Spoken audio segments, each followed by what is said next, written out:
माँ के बाद अब बेटी भी हो गई फना।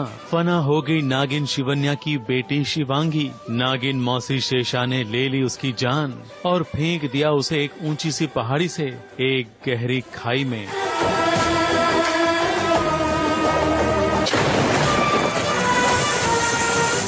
क्योंकि शिवांगी ने भी अपनी माँ शिवन्या की तरह शेषा का प्यार जो छीनने की कोशिश की थी।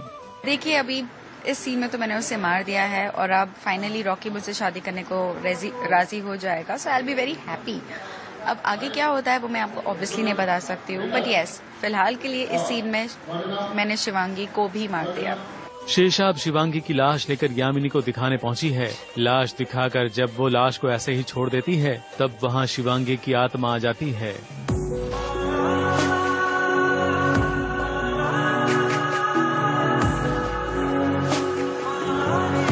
पैर में चोट लेकर और उठो माँ ये कहने लग जाती है। यानी कि ये जो लाश थी वो शिवांगी की नहीं बल्कि उसकी माँ शिवन्या की थी, जो बेटी की शादी का जोड़ा पहनकर शेषा को धोखा दे रही थी और शेषा ने शिवांगी समझकर उसे खाई में फेंक दिया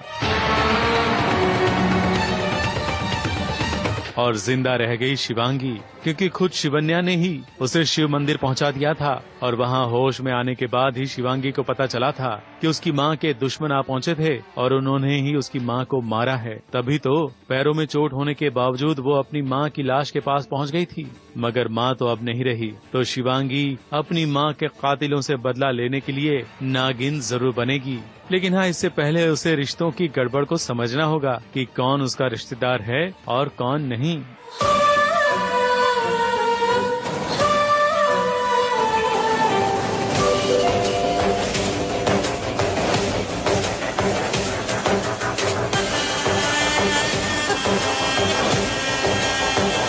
मुंबई से खुशबू मिश्रा के साथ एबीपी न्यूज रिपोर्ट।